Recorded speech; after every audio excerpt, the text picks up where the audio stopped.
चलें जी, बिस्मिल्लाहिर्रहमानिर्रहीम।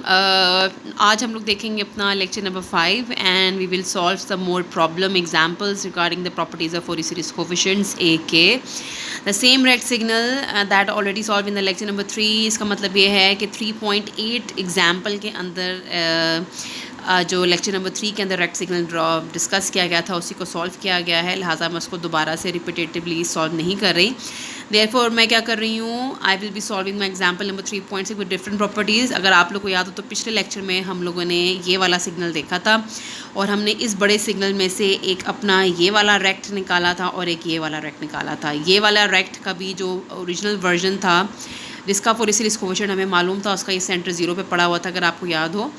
तो हम लोगों ने सबसे पहले एक रेक्ट का फोरियर सीरीज कोफिशिएंट जो हमें बात मालूम था वो निकाला, फिर हमने उसको शिफ्ट किया, फिर हमने उसको नेगेटिव करके शिफ्ट किया, फिर at the end we have added them together.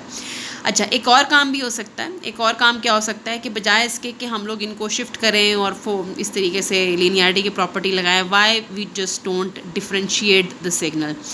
अच्छा, वजह यह है कि अगर आप लोग को याद हो तो मैंने आपको बताया था कि ये पॉइंट ऑफ डिसकॉन्टीन्यूटीज़ होती हैं। ये पॉइंट ऑफ डिसकॉन्टीन्यूटी है, ये पॉइंट ऑफ डिसकॉन्टीन्यूटी है, ये सारे के सारे पॉइंट ऑफ डिसकॉन्टीन्यूटी है।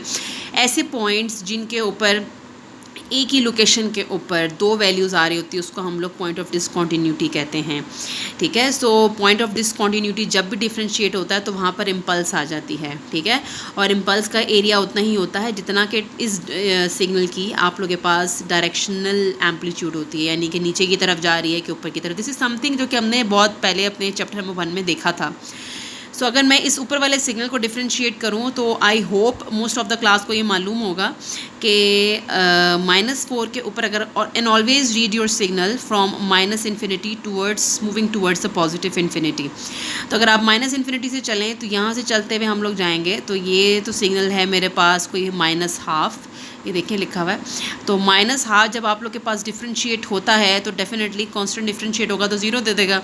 अच्छा, यहाँ पे आ गया पॉइंट ऑफ डिसकॉन्टिन्यूटी, यानी कि यहाँ से आ रहे हैं तो डिफ्रेंशिएटेड वर्जन इसका 0 आ रहा है और यहाँ से फिर हम लोगों ने ऊपर की तरफ जाना है। कितना ऊपर की तरफ जाना है, ये आपके पास हाफ और ये आपके पास हाफ, दैट गिव्स यू 1, यानी कि 1 यूनिट आप लोग ऊपर की तरफ गए हैं तो आप लोगों ने 4 पे 1 यूनिट ऊपर की तरफ एक इम्पल्स बना देनी है।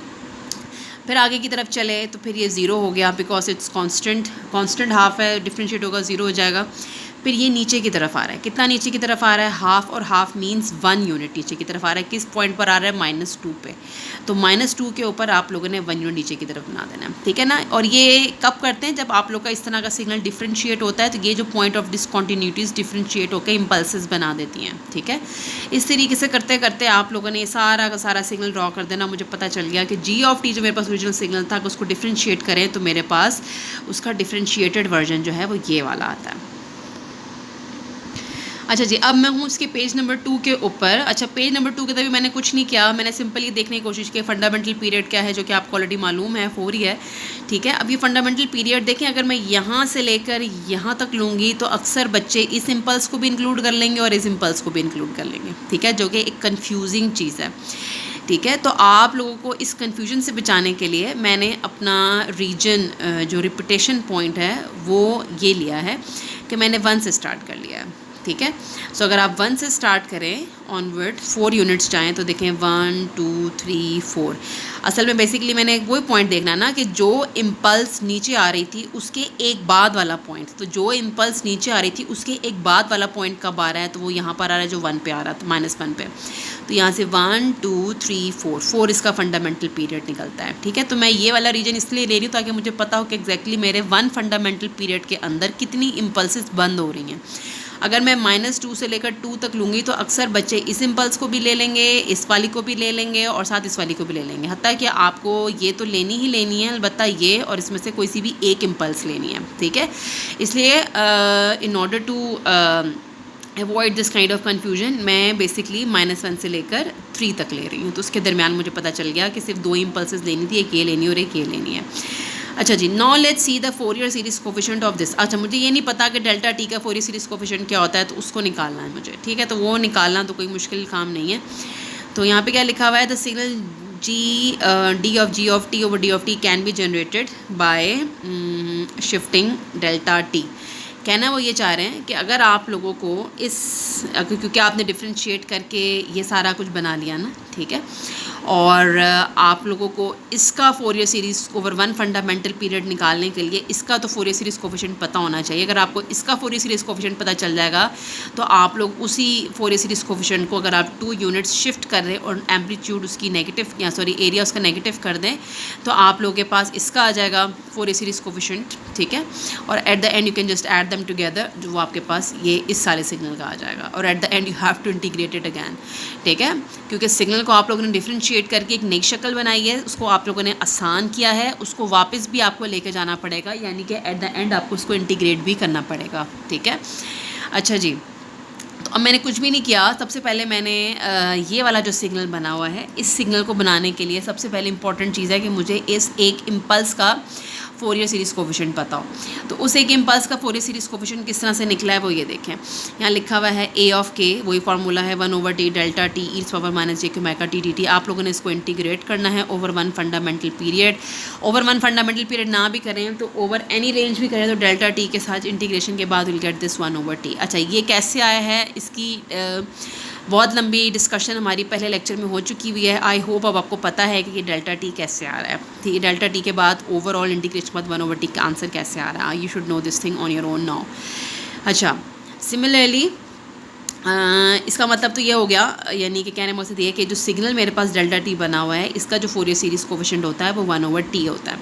तो अगर आपका इस डेल्टा टी का फोरियर सीरीज़ कोफिशिएंट 1/t है तो इसका जो शिफ्टेड वर्जन है, जो नीचे की तरफ जा रहा है, उसका क्या होगा, प्रॉपर्टी ऑफ शिफ्टिंग लगा देंगे और साथ एक नेगेटिव साइन डला हुआ है, होमोजेनिटी प्रॉपर्टी लगेगी लीनियरिटी के अंदर।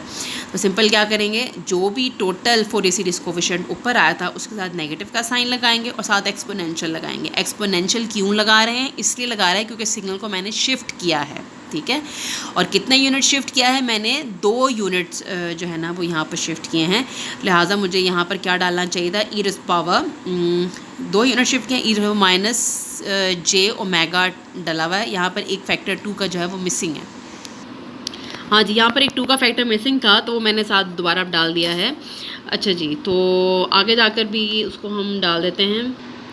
हाँ जी, मैंने सब जगह पे जहाँ पर एक अदर 2 मिसिंग था वो मैंने डाल दिया है। तो अब देखें, ये वाला सिग्नल डेल्टा ऑफ t-2 है, क्योंकि ये सिग्नल अब 2 यूनिट शिफ्ट हो गया हुआ है, ठीक है ना।